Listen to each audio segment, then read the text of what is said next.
আল্লাহ কি দূরে না কাছে? সবাই বলুন, দূরে না কাছে?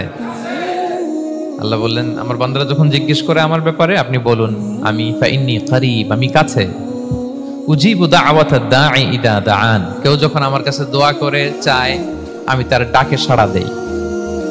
তাহলে এই আয়াত থেকে বুঝলাম আল্লাহ তাআলা কাছে। এখানে তো আল্লাহ কেবল কাছে বলেছেন, আরেকটা আয়াতে আল্লাহ বলেছেন আমি সবচাইতে কাছে, আমার চাইতে কাছে তোমার কেউ হতে পারে না। ওয়া নাহনু আকরাবু ইলাইহি মিন হাবিলিল ওয়ারিদ। আমাদের এখানে গ্রীবাস্থ একটা ধমনী আছে, এই ধমনীটা কেটে দিলে মানুষ মরে যায়। আল্লাহ বলে তোমার এই ধমনীর সাহারক তোমার যত কাছে, আমি আল্লাহ তোমার তার চাইতেও বেশি কাছে। হাবলুল ওয়ারিদের তাফসিরে বেশিরভাগ এসেছে এখানকার সাহারক। কেউ কেউ বলেছেন হাবলুল ওয়ারিদ মানে আমাদের স্পাইনাল কর্ড, মানে আমাদের শির দ্বারা, এটার চেয়ে কাছে আর আমাদের কিছু হতে পারে না। আল্লাহ বলে তোমার শির দ্বারা তোমার যত কাছে, আমি আল্লাহ তোমার তার চাইতেও বেশি কাছে। তাহলে বুঝতে পারলাম যদিও আল্লাহ তাআলাকে দেখা যায় না, কিন্তু তাকে অনুভব করা যায়। আর তিনি বলেছেন তিনি কাছে, ডাকলেই তিনি ডাকে সাড়া দেন, আমরা চাইলেই তার কাছে যেতে পারি। তোমরা কিভাবে আল্লাহর কাছে যাব, নৈকট্যপ্রাপ্ত বান্দা হব, এটা নিয়ে আমরা কিছু আলোকপাত করবো ইনশাআল্লাহ। আল্লাহ তাআলা পবিত্র কালামুল্লাহ মাজিদে আমাদেরকে জানিয়ে দিয়েছেন কিভাবে আমরা তার আরো কাছে যেতে পারি। এই ফর্মুলাটা কি, এই ইনস্ট্রাকশনটা, এই গাইডেন্সটা আল্লাহ তাআলা আমাদেরকে জানিয়ে দিয়েছেন। তিনি বলেছেন কোরআনে, আল্লাহ তাআলা বলেছেন ওয়াসজুদ ওয়াকতারিব, যদি তোমরা আমার কাছে আসতে চাও তাহলে তোমরা সিজদায় লুটিয়ে পড়ো। তাহলে ফর্মুলা পেয়ে গেছি না? আল্লাহর কাছে যেতে হলে সিজদায় লুটিয়ে পড়তে হবে। আপনি সিজদায় চলে গেলেন তো আল্লাহর কাছে চলে গেলেন। আপনি যখন সিজদা দেন মনে হয় যে আপনি কার্পেটের উপর সিজদা দিয়েছেন, মনে হয় জায়নামাজে সিজদা দিয়েছেন, মনে হয় মসজিদের টাইলসে সিজদা দিয়েছেন, কিন্তু আসলে আপনার সিজদাটা আল্লাহর কুদরতি পায়ের উপরে গিয়ে পড়েছে। ওয়াসজুদ ওয়াকতারিব, আল্লাহ বলেন সিজদা দাও, সিজদায় লুটিয়ে পড়ো, আমার কাছে চলে আসো। এবং হাদিসে বিষ্ণু ইসলাম বলেছেন আকরাবু মা ইয়াকুনুল আবদু মির রাব্বিহি ওয়া হুয়া সাজিদ ফাআকসিরু ফীহি দুআ। বান্দা যখন সিজদায় চলে যায় তখন বান্দা আল্লাহর সবচাইতে কাছে চলে যায়। ফাআকসিরু ফীহি দুআ, তাই ওই সময়টাতে তোমরা বেশি বেশি দোয়া করো, আল্লাহর কাছে চাও, কারণ এটা একটা মাহেন্দ্রক্ষণ। কি বলেন? সিজদায় যখন চলে গেলাম আল্লাহর সবচেয়ে কাছে চলে গেলাম। বিষ্ণু শিখালেন এই সুযোগটা কাজে লাগাও, তখন বেশি বেশি কি করো? দোয়া করো। দীর্ঘ সময় সিজদায় পড়ে থাকার জন্য বিষ্ণু ইসলাম আমাদেরকে উৎসাহিত করেছেন। দীর্ঘ সময় তিনি সিজদা দিতেন। বিষ্ণু ইসলামের সিজদাগুলো কি আমাদের সিজদার মতো ছিল ভাই? আম্মা জান আয়েশা রাদিয়াল্লাহু তাআলা আনহা বলেন বিষ্ণু ইসলামের তাহাজ্জুদের নামাজের এক একটা সিজদা ছিল এরকম, কোরআনের 50টা আয়াত তেলাওয়াত করতে যত সময় লাগে বিষ্ণু ইসলামের এক একটা সিজদা ঠিক ততটা লম্বা ছিল। এত দীর্ঘ সময় বিষ্ণু ইসলাম সিজদায় পড়ে থাকতেন। তো বিষ্ণু বলেছেন তুমি যখন সিজদায় পড়ো আল্লাহর সবচেয়ে কাছে চলে যাও, সো ওই টাইমটাতে দোয়া করো। কি দোয়া করব? বিষ্ণু ইসলাম সিজদায় পড়ে তাসবিহ করতেন, সুবহান রাব্বিয়াল আ'লা, সুবহান রাব্বিয়াল আ'লা। এর অর্থটা খুব সুন্দর। এর অর্থটা আপনারা জানেন? সুবহান রাব্বিয়াল আ'লা মানে আমি আমার রবের পবিত্রতা ঘোষণা করছি, যিনি হচ্ছেন আল আ'লা, সর্বোচ্চ, সবচেয়ে বড়, তার চেয়ে বড় কেউ হতে পারে না। আরবিতে আল আ'লা শব্দের অর্থ হচ্ছে সবচেয়ে উঁচু, সবচেয়ে বড়, সর্বোচ্চ, এটাকে বলে আ'লা। আর আরবিতে সবচেয়ে খাটো, সবচেয়ে নিচু, সবচেয়ে নিম্নে, এটার আরবি হচ্ছে আল আসফাল। এটাকে কি বলে? আল আসফাল। আল্লাহ তাআলা কোরআনে বলেছেন ইন্নাল মুনাফিকিনা ফিদ দারকিল আসফালি মিনান নার, মুনাফিকেরা জাহান্নামের একেবারে নিচে থাকবে, নিচে। তাহলে সবচেয়ে নিচু অবস্থানকে বলে আসফাল, আর সবচেয়ে উঁচু অবস্থানকে বলে আ'লা। আওয়াজ করে বলুন, সবচেয়ে উঁচু অবস্থানকে বলে, আমরা ওইটাই বলি আল্লাহকে, সুবহান রাব্বিয়াল আ'লা, আমি আমার রবের পবিত্রতা ঘোষণা করছি যিনি আ'লা, সর্বোচ্চ। আচ্ছা একটু খেয়াল করে বলেন তো, তিনি যখন আ'লা তখন আমাদের অবস্থাটা কি? সিজদা মানে হচ্ছে আমার কপাল, আমার নাক, মানুষ তার দেহের সবচাইতে দামি অঙ্গ মাটিতে ঘষতে শুরু করে ওই টাইমে, ঠিক কিনা? মানে আমার ইগো, আমার অহংকার, আমার দাম্ভিকতা সবকিছু ঝেড়ে ফেলে দিয়ে আমি আমার সর্বোচ্চ সাবমিসিভনেস, লয়ালটি, আনুগত্য, হাম্বলনেস, বিনয় আল্লাহর কাছে দেখাচ্ছি। সিজদায় আমরা যত ছোট হই এর চেয়ে ছোট আর হওয়া যায় না। সিজদায় আমরা যতটা বিনয়ী হই একটা মানুষ এর চেয়ে বিনয়ী আর হতে পারে না। এই তো নামাজ শুরু করলাম, আল্লাহু আকবার, এরপর রুকুতে জাস্ট বো ডাউন আর হেড, মাথা একটু ঝুঁকালাম, আর সেজদা একেবারে মাথাটারে কি করলাম, মাটিতে মিলিয়ে দিলাম। তার মানে আমি চলে গেলাম আসফালে। আসফাল মানে সবচেয়ে নিচে, আমি চলে গেলাম সবচেয়ে, আর সবচেয়ে নিচে যে আমি ঘোষণা দিলাম সুবহান রাব্বিয়াল, মানে হে রব আপনার প্রশংসা, আপনার পবিত্রতা, আপনি আলা। আল্লাহ আমি আর নিজেকে এর চেয়ে তুচ্ছ করতে জানি না, এর চেয়ে ছোট আর করতে পারি না, আমি আমার নিজেকে উজাড় করে দিলাম, সবচেয়ে ছোট তুচ্ছ নগণ্য করে আপনার সামনে উপস্থাপন করে আমি ঘোষণা দিচ্ছি সুবহান রাব্বিয়াল আলা। পবিত্রতা সেই রবের যিনি আলা, সর্বোচ্চ। সুবহানাল্লাহ পড়ে। তাহলে সিগনিফিকেন্সটা বুঝতে পারছেন কেন বিষ্ণু ইসলাম এটা পড়তেন সুবহান রাব্বিয়াল আলা? কারণ আমি থাকি সবচেয়ে আসফালে, নিচে, আর তখন আমি ঘোষণা দেই glory be to Allah the most high, the most high, the most high আলা। আল্লাহ আমি একেবারে নিচে, কিন্তু তুমি হচ্ছে আলা। মজার ব্যাপার হচ্ছে সিজদায় আপনি যত নিচেই থাকেন না কেন, মাথা নাক নিচু করে ফিসফিস করে যাই বলেন না কেন, এটা মুহূর্তে আল্লাহর আরশে চলে যায়। আপনি নিচু হবেন কিন্তু কথা চলে যাবে আল্লাহর আরশে। এজন্য বিষ্ণু ইসলাম বলতেন মান তাওয়াদা তারাফা, যে নিচু হয় আল্লাহ তারে টেনে উপরে উঠায়। আপনি সেজদায়, সেজদা দাও মানে কি নিচু হওয়া, ছোট হওয়া। তো বিষ্ণু ইসলাম বলেছেন বেশি বেশি সেজদা দাও, তাহলে আপনার মর্যাদা সম্মান বাড়াই দিবে কে? সম্মানিত ভাইয়েরা, আমরা শুধু সেজদায় যে সুবহান রাব্বিয়াল আলা এটাই পড়ি, 3 বার শুধু এটাই পড়ি, কিন্তু বিষ্ণু ইসলাম সেজদায় যে আরো অনেক দোয়া পড়তেন, সেগুলো কি পড়েন আপনারা? বিষ্ণু ইসলাম সুবহান রাব্বিয়াল আলা এর পাশাপাশি তিনি সিজদায় যেয়ে পড়তেন সুবহানাকা আল্লাহুম্মা রাব্বানা ওয়া বিহামদিকা আল্লাহুম্মা গফিরলি। এটা জানি না আমরা অনেকে। সুবহানাকা আল্লাহুম্মা রাব্বানা ওয়া বিহামদিকা আল্লাহুম্মা গফিরলি এর অর্থ হচ্ছে হে আমার রব, আপনার পবিত্রতা ঘোষণা করছি, আপনার প্রশংসা আমরা করছি, আল্লাহ আপনি আমাকে ক্ষমা করে দেন, আল্লাহুম্মা গফিরলি। এই দোয়াটা বিষ্ণু ইসলাম পড়তেন।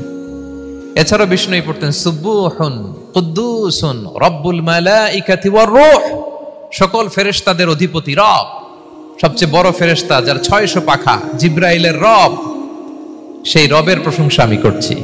তিনি সুবহুহ, তিনি কুদ্দুস, তিনি মহাপবিত্র, the most pure, the most high. এভাবে বিষ্ণু ইসলাম আল্লাহর প্রশংসা করতেন। তিনি আরো পড়তেন আল্লাহুম্মা গফিরলি যুনুবি কুল্লাহ দিক্কাহু ওয়া জুল্লাহ আউওয়ালাহু ওয়া আখিরাহ আলানিয়াতাহু ওয়া সিররাহ। আল্লাহ আপনি আমার গুনাহ মাফ করেন, ছোট গুনাহ বড় গুনাহ, প্রকাশ্য গুনাহ গোপন গুনাহ, ইচ্ছায় করেছে যে গুনাহ, অনিচ্ছায় করেছে যে গুনাহ, আল্লাহ সব গুনাহ আপনি মাফ করে দেন। সিজদায় লুটিয়ে পড়ে বিষ্ণু ইসলাম এই দোয়াগুলো পড়তেন। তো এখন থেকে সিজদায় এই দোয়াগুলো, লম্বা চূড়া দোয়া আপনারা করবেন তো? বান্দা যখন সিজদায় লুটিয়ে পড়ে আল্লাহর সবচেয়ে কাছে চলে যায়। এবং তোমরা বেশি বেশি দোয়া করো। আল্লাহ রাসূল সাল্লাল্লাহু আলাইহি ওয়াসাল্লামের একজন সাহাবী, সহিহ মুসলিমে এসেছে, সাহাবীর নাম হচ্ছে রাবিআ। কি নাম? ওনার নাম হচ্ছে রাবিআ ইবনু কাব আল আসলামি রাদিয়াল্লাহু তাআলা আনহু। উনি বলেন কুনতু আবিতু ইনদা রাসূলিল্লাহ, একবার আমি রাত্রিবেলা রাসূল সাল্লাল্লাহু আলাইহি ওয়াসাল্লামের সাথে ছিলাম, কোন এক কারণে রাসূলের সাথে রাত কাটিয়েছি। তো রাসূল সাল্লাল্লাহু আলাইহি ওয়াসাল্লাম যেহেতু তাহাজ্জুদের সালাত পড়েন, তো তিনি বলেন আমি মাঝরাতে উঠে একটা গামলা দিয়ে, পাত্র দিয়ে অজুর পানি নিয়ে আসছি বিশ্বনবীর জন্য, এনে দিলাম। বিশ্বনবী এত খুশি হলেন, আমাকে বললেন সাল, হে কাব তোমার কি লাগবে চাও। উনি বললেন আসআলুকা মুরাফাকাতাকা ফিল জান্নাহ। উনি বললেন ইয়া রাসূলুল্লাহ, আপনি যদি কিছু চাইতেই বলেন তাহলে আমি জান্নাতে আপনার সাথে থাকতে চাই। দেখেন কিভাবে ওনারা সুযোগ কাজে লাগাতেন। অজুর পানি নিয়ে আসছে, বিষ্ণুবী খুশি হয়ে গেলেন, বলেন তুমি কি চাও? বলে আসআলুকা মুরাফাকাতাকা ফিল জান্নাহ, বড়টাই চাইছে, ছোটখাটো জিনিস চাই নাই। যে নবী হে আমি জান্নাতে আপনার সাথী হতে চাই। বিষ্ণু বললেন আওয়া গায়রা যালিক, আর কিছু চাও, অন্য কিছু লাগবে? বলতেছে না, উরিদু যাক, শুধু এইটাই চাই। তখন বিষ্ণু সাল্লাল্লাহু আলাইহি ওয়াসাল্লাম বললেন আইন্নি আলা নাফসিকা বিকাসরাতি সুজুদ, এই মর্তবা যদি তুমি চাও তাহলে বেশি বেশি সিজদায় লুটিয়ে থাকো। আলাইকা বিকাসরাতি সুজুদ, বেশি বেশি সিজদা দিও। যদি সিজদায় পড়ে থাকতে পারো তাহলে জান্নাতে আমার সাথী হতে পারবা। আল্লাহু আকবার। তাহলে সম্মানিত ভাইয়েরা, সেজদা দেওয়ার মধ্য দিয়ে আমরা আল্লাহর কাছে যেতে পারি। ক্লোজ আপ ওয়ান তো আমাদেরকে হারাম কাছে আসার গল্প শোনায়, কোরআন আমাদেরকে আল্লাহ তাআলার কাছে কি করে আমরা যেতে পারি এই গল্প শোনাচ্ছে। কোরআন বলে ওয়াসজুদ ওয়াকতারিব, সেজদায় লুটিয়ে পড়ো, আমি আল্লাহর কাছে আসো। তাহলে বেশি বেশি সেজদা দেওয়ার মধ্য দিয়ে আমরা আল্লাহ তাআলার প্রিয় ভাজন হতে পারি, আমরা তার কাছে যেতে পারি। এবং কিয়ামতের দিন আল্লাহ তাআলা আমাদের সবাইকে সেজদা দিতে বলবেন। সেদিন অযুত লক্ষ নিযুত কোটি কোটি মানুষ, তাদের সামনে আল্লাহ বলবেন আমাকে সেজদা দিয়ে দেখাও। আমরা দুনিয়াতে যারা আল্লাহকে প্রাণ ভরে সেজদা দিয়েছি, আমরা সেদিন আল্লাহু আকবার বলে সেজদায় লুটিয়ে পড়ব। কিন্তু যারা সেজদা দেয় নাই অথবা যারা লোক দেখানো সেজদা দিয়েছে, তারা সেজদা তো দূরের কথা, ওদের পিঠটাই বাঁকা করতে পারবে না। আল্লাহ বলেন ইয়াউমা ইউকশাফু আন সাকিন ওয়া ইউদআউনা ইলা সুজুদি ফালা ইস্তাতিউন। সেদিন আল্লাহ তাআলা তার পায়ের গোছা উন্মুক্ত করবেন। অনেকে বলে হুজুর আল্লাহরও পা আছে? আছে, আল্লাহ তাআলারও পা আছে, কিন্তু এই পাটা কেমন এটা আমরা জানি না, আমাদের পায়ের মতন না। লাইসা কামিসলিহি শাই, কোনো কিছু তার মতো নয়। তো তিনি কার মতো? উত্তর হচ্ছে তিনি তার মতো। সুবহানাল্লাহ পড়বেন না? লাইসা কামিসলিহি শাই, তার মতো কিছু নাই। তো তিনি কার মতো? তিনি তার মতো। ওয়ালাম ইয়াকুল্লাহু কুফুয়ান আহাদ, তার মতো তার সমকক্ষ কোনো কিছু নাই, তিনি তার মতো। সেদিন আল্লাহ তাআলা তার পবিত্র পায়ের গোছা, পায়ের নলা উন্মুক্ত করবেন এবং আদেশ করবেন সেজদা দাও। আমরা সবাই আল্লাহু আকবার বলে সেজদায় লুটিয়ে পড়ব। কিন্তু যারা দুনিয়ায় সেজদা দেয় নাই, লোক দেখানো সেজদা দিয়েছে, ফালা ইস্তাতিউন, আল্লাহ তাআলা তাদের পিঠটা লোহার মতো, রডের মতো শক্ত করে দিবেন। সেজদা দেওয়া তো দূর কি বাত, ওরা পিঠটাই বাঁকা করতে পারবে না। আমরা দুনিয়াতে যেমনি আল্লাহ তাআলাকে সেজদা দিয়েছি, সেদিনও যেন আল্লাহ তাআলাকে এভাবে সেজদা দিতে পারি। আল্লাহ তুমি তৌফিক দাও। আল্লাহুম্মা জাআলনা মিনহুম, আওয়াজ করে পড়ুন আমিন।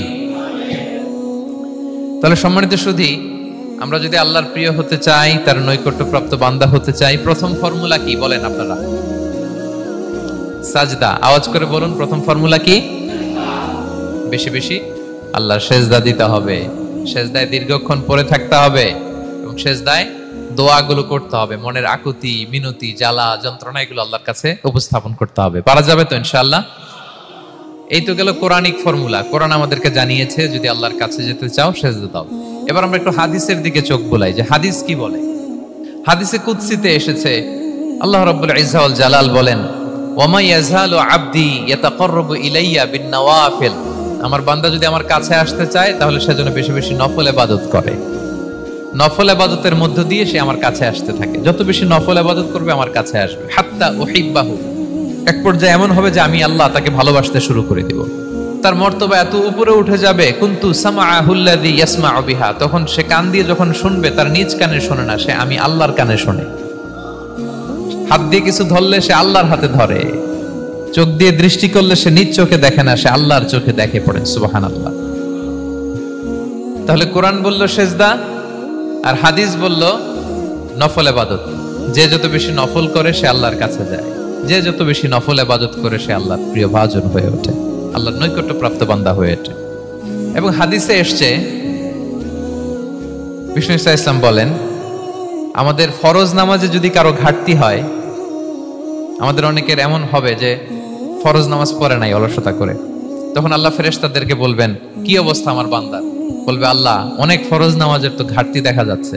তখন আল্লাহ বলবে উনদুরু হাল্লি আবদি মিন তাতাওয়া, ফরজে যদি ঘাটতি থাকে দেখো তো আমার বান্দার কিছু নফল নামাজ আছে কিনা।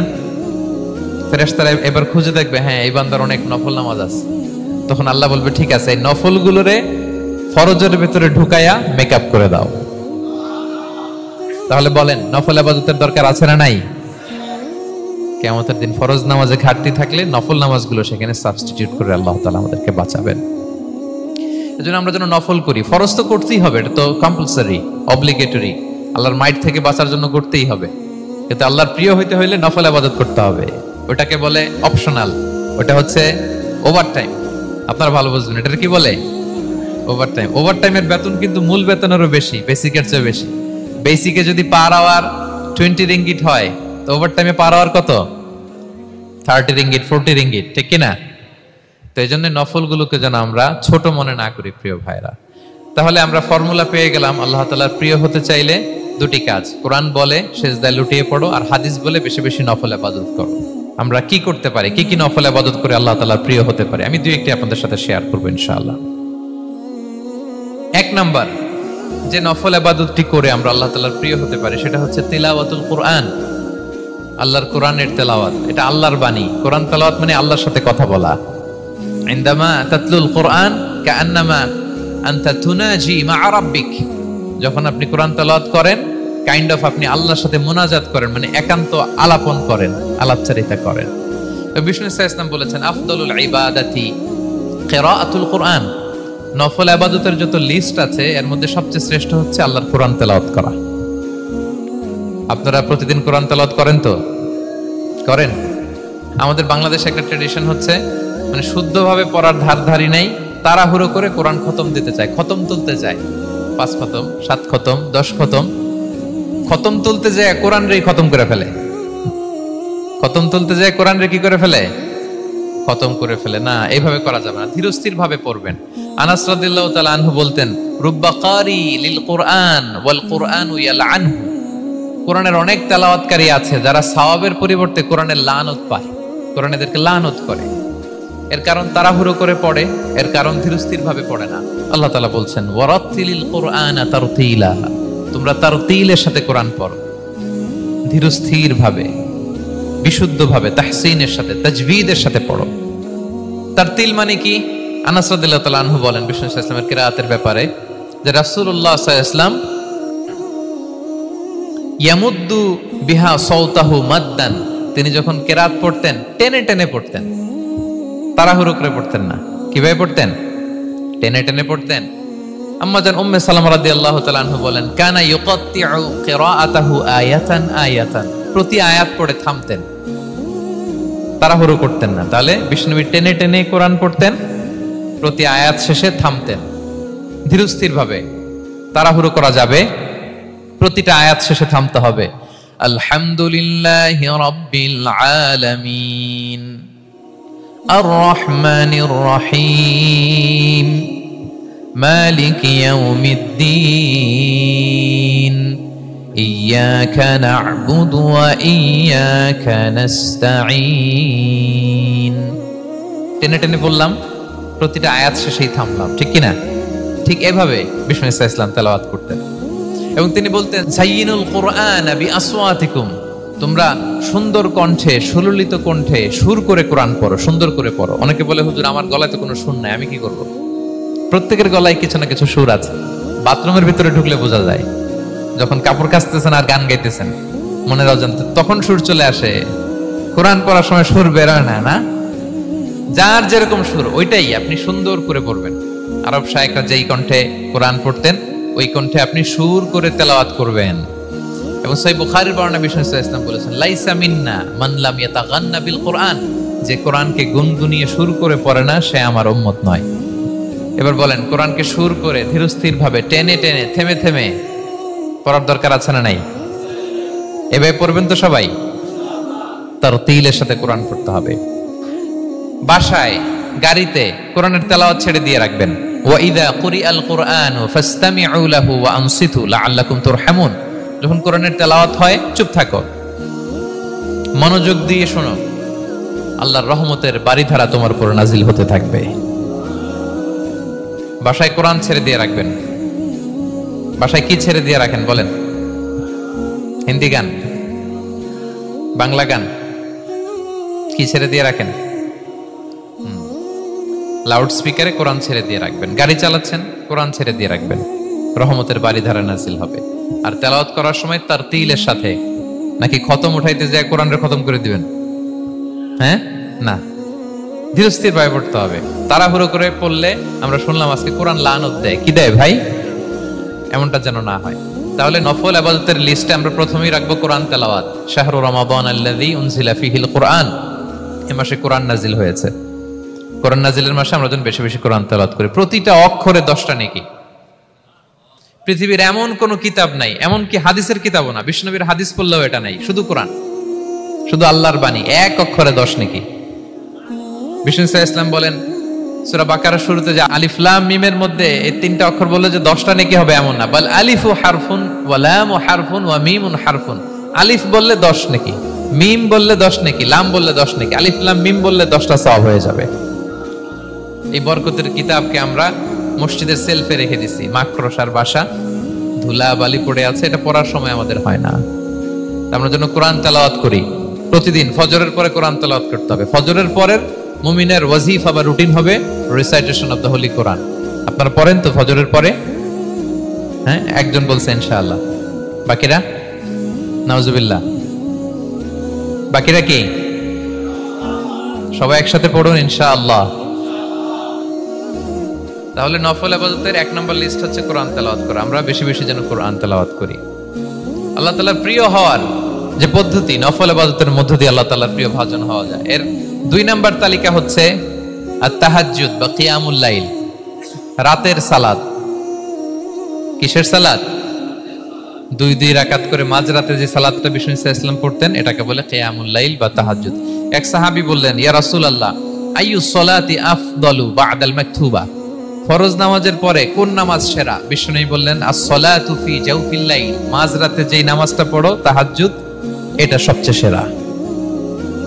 ফরজ সালাতের পরে সবচাইতে শ্রেষ্ঠ সালাত হচ্ছে তাহাজ্জুদের সালাত।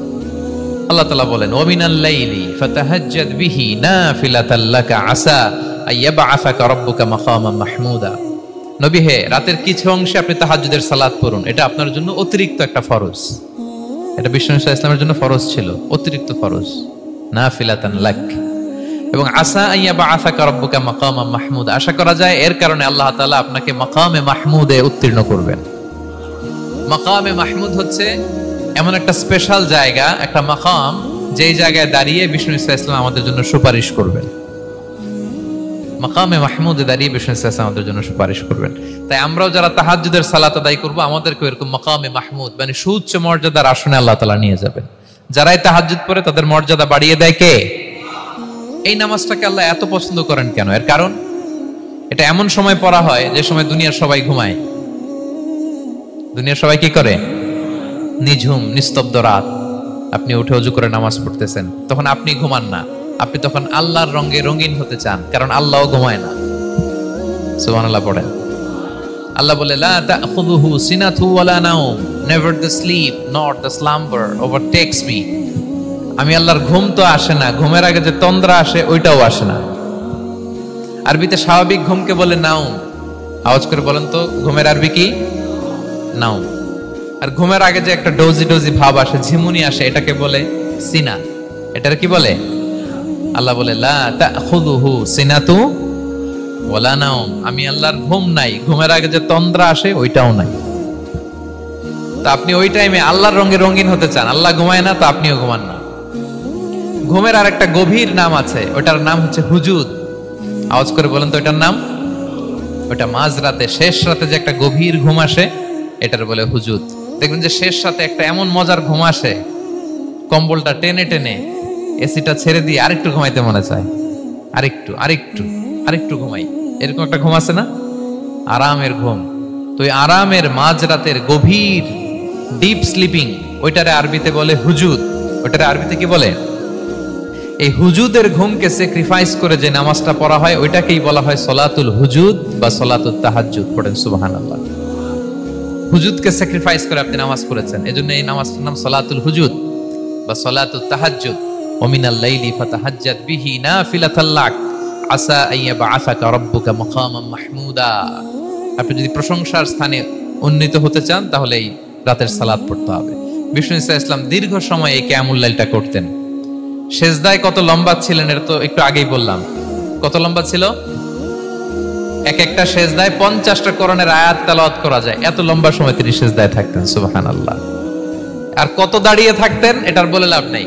দাঁড়িয়ে থাকতে থাকতে থাকতে থাকতে হাত ধরে যেত, এরপরে হাত ছেড়ে দিতেন, তারপর কোরআন তেলাওয়াত করতেছেন। আবার একটু ভাল লাগলে আবার হাত বাঁধতেন। দাঁড়িয়ে থাকতে থাকতে থাকতে থাকতে হাত্তা তাতাফাত্তারা কদামা, পা দুইটা ফুলে এরকম মোটা হয়ে যেত। আম্মা জান আয়েশা বলতেন, ইয়া রাসূলুল্লাহ কদ গুফিরা লাকা মা তাকদ্দামা মিন যামবিকা ওয়া মা তাআখার। আপনার তো এমনিই গুনাহ নাই, কিন্তু আল্লাহ ঘোষণা দিয়েছে আপনার আগের পরের সব গুনাহ মাফ। তা আপনার কোনো গুনাহই নাই, আপনি এত কষ্ট কেন করেন? বিষ্ণু বলেন, ইয়া আয়েশা আফালা আকুনা আবদান শাকুরা, আমি কি শুকরগুজার বান্দাদের অন্তর্ভুক্ত হতে চাইবো না? আমি কি আল্লাহর শুকরগুজার বান্দা হতে চাইবো না? আল্লাহ আমাকে ক্ষমা করেছেন ঠিকই, কিন্তু আমার তো কিছু দায়িত্ব আছে। আমি কি নিজেকে সর্বোচ্চ ভাবে আল্লাহর কাছে পেশ করব না? সারা রাত দাঁড়িয়ে বিষ্ণু ইসলাম এরকম কিয়ামুল লাইল করতেন। তাহলে আল্লাহ তাআলার প্রিয় হওয়ার প্রফিটিক যে সাজেশন, এর একটা হচ্ছে কোরআন তেলাওয়াত করা, 2 নাম্বার হচ্ছে তাহাজ্জুদের সালাত আদায় করা। আপনারা পড়েন তো নাকি? পড়বেন প্রিয় ভাইরা। যদি নিজের সম্মানকে আল্লাহর কাছে উচ্চে তুলে ধরতে চান, যদি বিষ্ণু ঈসা ইসলামের সুপারিশ চান, যদি আল্লাহ তাআলার প্রিয় ভাজন হতে চান, তাহলে তাহাজ্জুদ ইজ কম্পালসরি। কি পারা যাবে তো ইনশাআল্লাহ? ইনশাআল্লাহ বিইذنিল্লাহ। আল্লাহ তাআলার প্রিয় হওয়ার 3 নাম্বার মাধ্যম হচ্ছে বেশি বেশি আল্লাহ তাআলার কাছে চাওয়া, মানে আদ-দুআ, দোয়া করা। কি করা? বিষ্ণু ঈসা ইসলাম বলেন আদ-দুআউ মুখুল ইবাদা, দোয়া হচ্ছে ইবাদতের নির্যাস। দোয়া কি? ইবাদতের নির্যাস। এবং আল্লাহর কাছে চাইলে আল্লাহ খুশি হয়, না চাইলে আল্লাহ বেজার হয়। ইন্টারেস্টিং না ব্যাপারটা? আর দুনিয়াতে বারবার চাইলে খুশি হন আপনি? একটা বিষয় নিয়ে একজনের কাছে গেলাম, ভাই একটু বিপদে পড়ছি, একটু হেল্প করেন, করলো। এরপরের সপ্তাহে আবার গেলাম, ভাই আমার তো একটু সমস্যা, টাকা পয়সার, একটু হেল্প করেন। মুখ লজ্জায় ধরেন, আবারও করলো। এরপরের সপ্তাহে আবার গেলাম, ভাই বিপদে পড়ছি, একটু হেল্প করেন। এবার কেমন লাগবে বলেন তো? আচ্ছা গেল। এরপরের সপ্তাহে আবার, এবার কি করবে? দৌড়ানি দিবে লাঠি লয়া। ঠিক কিনা বলেন? তুমি মামুর বাড়ির আবদার পাইছো না, প্রতি সপ্তাহে সপ্তাহে বিপদে পড়ছি। তার মানে এই দুনিয়ার হাইসিয়াত হচ্ছে বারবার কারো কাছে কোনো ইস্যু নিয়ে যাওয়া যায় না, বারবার কোনো ব্যাপার নিয়ে কারো কাছে চাওয়া যায় না। চাইলে সে রাগ করে, অখুশি হয়। কিন্তু আল্লাহর কাছে এটা বিপরীত। বিষ্ণু বলেন ইন্নাহু মান লাম ইয়াসআলিল্লাহা ইয়াগদাব আলাইহি, যে আল্লাহর কাছে